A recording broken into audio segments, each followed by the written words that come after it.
Students, आज हमारा topic है इलेक्ट्रॉन एफिनिटी के बारे में।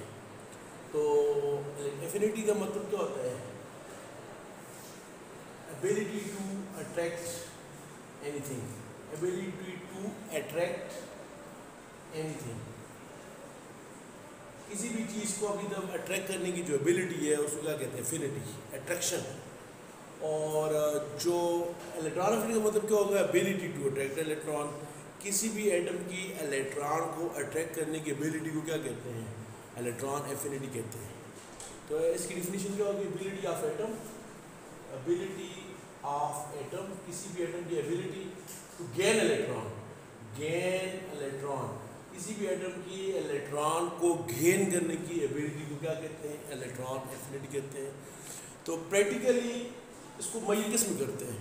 ज़ाहिर है जब कोई एटम इलेक्ट्रॉन लूज़ करता है, याद रखें एक कंसेप्ट बनाए अपने, जब कोई एटम इलेक्ट्रॉन लूज़ करता है वो एटम जब वो एटम इलेक्ट्रॉन लूज़ करता है वो एनर्जी क्या करता है? गेन करता है। और जब कोई एटम इलेक्ट्रॉन गेन करता है वो एनर्जी क्या करता है? रिलीज़ करता है। तो प्रैक्टिकली किसी एटम की इलेक्ट्रॉन गेन करने की जो एबिलिटी है वो हमें कैसे पता चलती है? उस एनर्जी से हम फाइंड करते हैं। तो इसको मय्यर कैसे करते हैं कि वो एटम जब इलेक्ट्रॉन गेन करता है तो वो गेन करने के दौरान एनर्जी क्या करता है? रिलीज़ करता है। तो एटम जितनी एनर्जी रिलीज़ करता है उस एनर्जी को हम क्या कहते हैं? इलेक्ट्रॉन एफिनिटी कहते हैं। यानी प्रैक्टिकली ये इलेक्ट्रॉन गेन करने की एबिलिटी है, लेकिन मय्यर इसको किस में करते हैं? इलेक्ट्रॉन गेन करने के दौरान जो एनर्जी रिलीज़ होती है, वो जो एनर्जी रिलीज़ होती है उसकी टर्म में इसको क्या करते हैं? मय्यर करते हैं। फॉर एग्जाम्पल आपके पास क्या है जी? एटम है, क्लोरीन का एटम है। तो क्लोरीन में आपको पता है उसके पहले शेल में 2 इलेक्ट्रॉन है, दूसरे में 8 है, तीसरे में इलेक्ट्रॉन है 7। तो इसके आगे शेल में 7 इलेक्ट्रॉन है, इसको आफ्टर कंप्लीट करने के लिए 1 इलेक्ट्रॉन चाहिए। तो क्लोरीन 1 इलेक्ट्रॉन लेता है। और आपको पता है जब कोई एटम इलेक्ट्रॉन लूज़ करता है उससे प्लस चार्ज आता है, जब कोई इलेक्ट्रॉन गेन करता है उससे कौन सा चार्ज आएगा? Minus charge. तो इसने इलेक्ट्रॉन क्या किया? गेन किया। और जब ये इलेक्ट्रॉन गेन करेगा तो ये एनर्जी क्या करेगा? रिलीज़ करेगा। तो डी स्टूडेंट की जो एनर्जी रिलीज़ करेगा इस एनर्जी को क्या कहते हैं? इलेक्ट्रॉन एफिनिटी कहते हैं। तो जब कोई एटम इलेक्ट्रॉन गेन करता है वो एनर्जी रिलीज़ करता है, वो जो एनर्जी रिलीज़ करता है उस एनर्जी को क्या कहते हैं? इलेक्ट्रॉन एफिनिटी कहते हैं। तो डी स्टूडेंट इसकी प्रॉपर डिफिनीशन क्या होगी कि amount of energy, amount of energy, amount of energy release, amount of energy release, ये एनर्जी की वो मिकदार जो रिलीज होती है कब? When a neutral atom, a neutral atom, जब कोई न्यूट्रल एटम क्या करता है? गेन इलेक्ट्रॉन का। जब कोई न्यूट्रल एटम इलेक्ट्रॉन क्या करता है? गेन करता है, उसके दौरान जो एनर्जी रिलीज करता है और उस एनर्जी को क्या कहते हैं? Electron affinity. Amount of energy release when neutral atom gain electron. आपको पता है जब कोई एटम इलेक्ट्रॉन गेन करता है उसको कौन सा चार्ज आता है? Negative charge. वो नेगेटिव चार्ज क्या कहते हैं? Anion. To form a negative, to form anion, to form a anion. जब कोई न्यूट्रल एटम क्या करता है? एनर्जी रिलीज करता है। व्हेन न्यूट्रल एटम क्या करता है? एनर्जी रिलीज करता है। तो एनर्जी रिलीज करने के दौरान जब न्यूट्रल इलेक्ट्रॉन गेन करता है तो गेन करने के दौरान वो क्या बनाता है? वो एनाइन बनाता है। जब वो एनाइन बनाता है तो उस प्रोसेस के दौरान वो एनर्जी क्या करता है?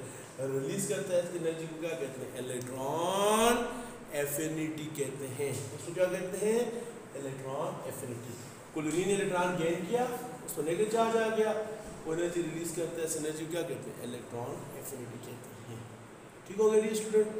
और दूसरी तरफ आपको पता है जब कोई एटम इलेक्ट्रॉन रिलीज करता है वो एनर्जी क्या करता है? गेन। इलेक्ट्रॉन गेन होगा, एनर्जी रिलीज होगी। आप दूसरी तरफ इसको देखें सोडियम को। सोडियम क्या करता है? आपको पता है सोडियम एनर्जी गेन करता है, गेन करता है, उसके बाद वो इलेक्ट्रॉन क्या करता है? रिलीज करता है। सोडियम में कौन सा चार्ज आता है? Plus charge. क्लोरीन ने क्या किया स्टूडेंट? इसने इलेक्ट्रॉन गेन किया।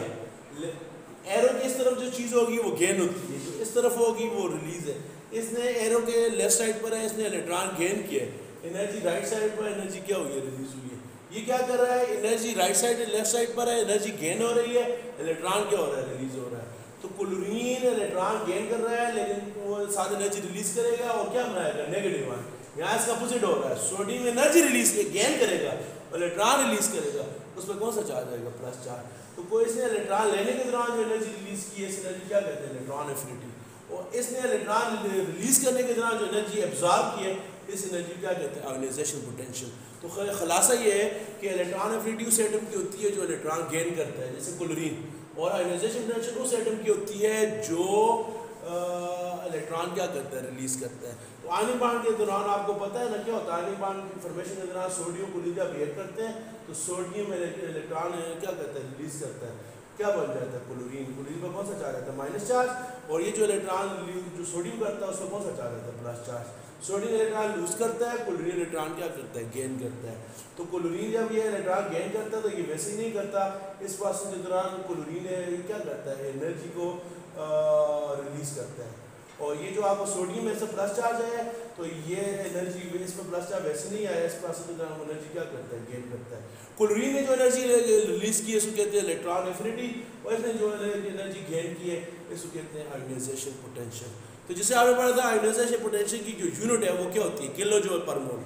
उसको किस में मेजर करते हैं, किलो जूल पर मोल। दैट एनर्जी की यूनिट जूल होती है, जब ज़्यादा हो जाए तो किलो जूल। और केमिस्ट्री में कोई भी कैलकुलेशन किस हिसाब से होती है, पर मोल के हिसाब से। तो क्या आयोनाइजेशन पोटेंशियल की यूनिट होती है किलो जूल पर मोल, इलेक्ट्रॉन एफिनिटी की यूनिट भी वही होती है, किलो जूल पर मोल।